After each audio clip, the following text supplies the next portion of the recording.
Halo minasan, ohayo gozaimasu, konnichiwa, konbanwa, o genki desu ka?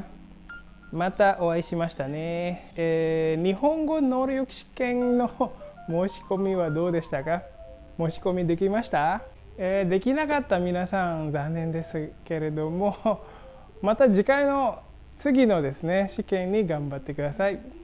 今回はコロナ禍の試験ですから、受験者人数の制限があってですね、申し込みできなかった人もいますね。頑張りましょうね。Oke, hari ini Mimin mau ngobrol tentang persiapan menyambut JLPT nih. Untuk yang berhasil daftar, selamat ya.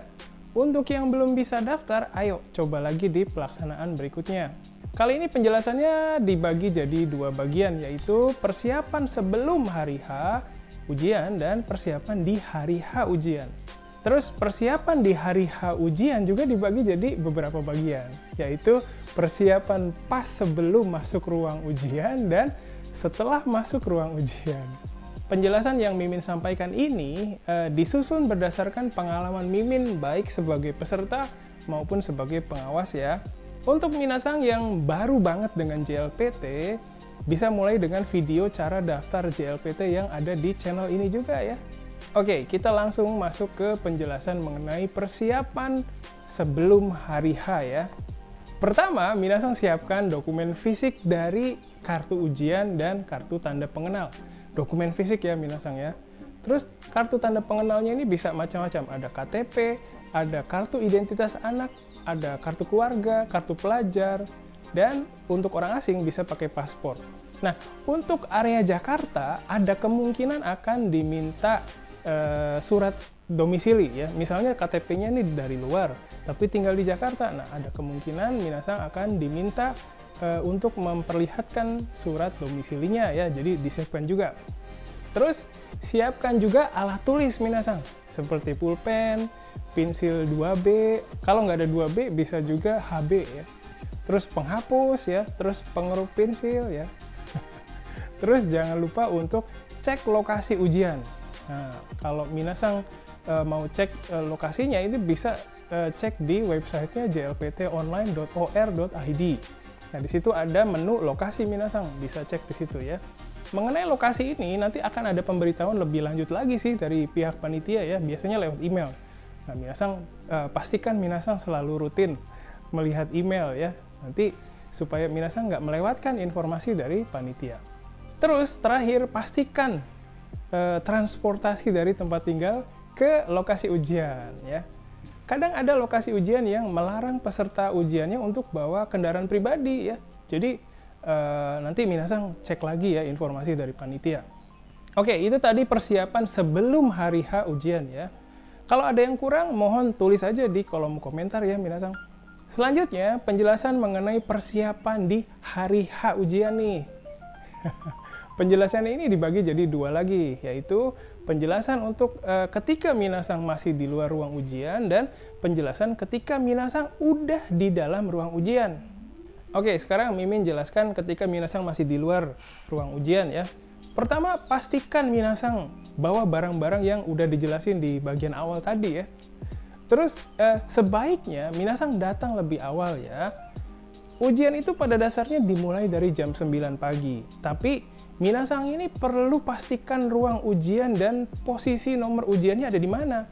Jadi lebih baik ya datang lebih awal. Kalau datang lebih awal kan bisa sarapan dulu, bisa dengerin musik dulu biar santai gitu. Oke, itu aja sih penjelasan untuk ketika minasang masih di luar ruangan ujian ya. Nah, selanjutnya adalah penjelasan mengenai ketika di hari H ya, ketika minasang itu udah ada di dalam ruang ujian. Nah, jam 9 pagi itu minasang harus sudah ada di ruang ujian ya. Jangan lupa ke WC dulu supaya makin lancar kerjain ujiannya. Untuk yang takut terlambat, jangan khawatir minasang.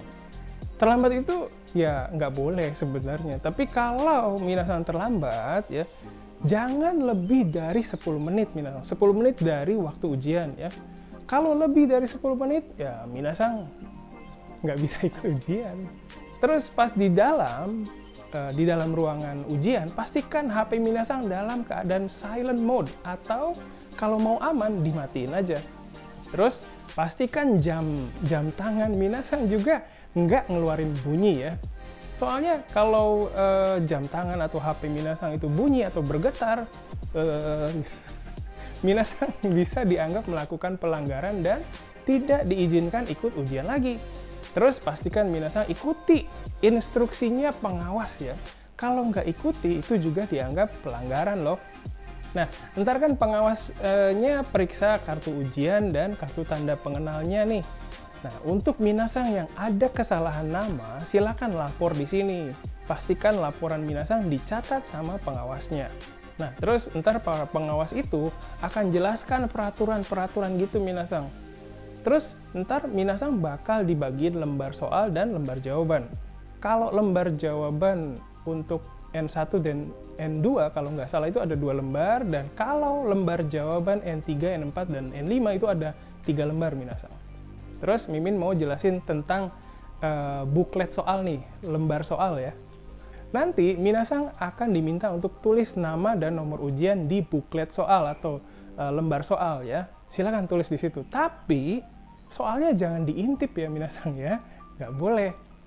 Buklet soal atau lembar soal itu boleh dilihat kalau sudah ada instruksi dari pengawas. Ya ingat ya, jangan diintip ya. Terus selanjutnya tentang lembar jawaban nih. Kadang suka ada peserta yang nyobeknya itu nggak hati-hati minasang. Jadi rusak deh lembar jawabannya. Hati-hati ya nyobeknya. Jadi lembar jawabannya itu menempel minasang. Jadi kan tadi Mimin udah jelasin ya, ada beberapa lembar ya lembar jawaban itu. Nah, itu saling menempel minasang. Nah, itu bisa dirobek ya. Sebenarnya sudah ada bagian yang bisa dirobek ya. Nah, itu silakan dilipat dulu ya. Terus dirobek dengan hati-hati, penuh dengan perasaan begitu, supaya lembar jawabannya nggak rusak. Nah, terus pas udah minasang merobek lembar jawabannya ya, disimpannya juga hati-hati ya, jangan sampai rusak. Jangan sampai rusak. Kalau rusak, ntar repot lagi minasang. Terus di lembar jawaban itu, minasang akan diminta untuk tulis nama, tanggal lahir, terus nomor ujian ya.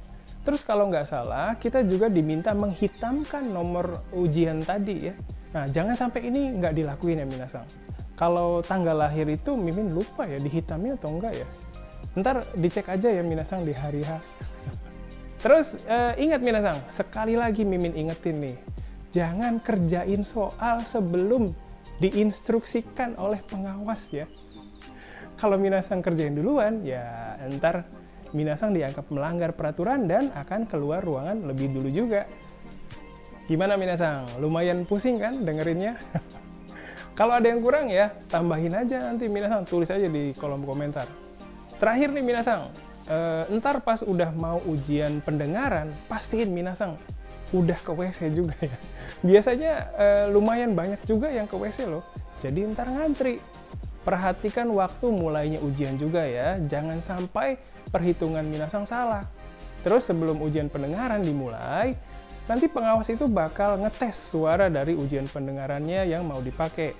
Nah, ntar kalau minasang nggak kedengeran dengan jelas, bilang aja sama pengawasnya ya. Oke minasang, itu aja penjelasan dari Mimin kali ini. Semoga bisa bermanfaat dan jadi referensi ya. Kalau ada yang belum jelas, kasih tahu Mimin aja. Terus jangan lupa untuk tetap terhubung dengan Prodi lewat media sosial kami ya. Oke sip, itu aja. Terima kasih. Assalamualaikum warahmatullahi wabarakatuh. Oscar Samates. Bye-bye.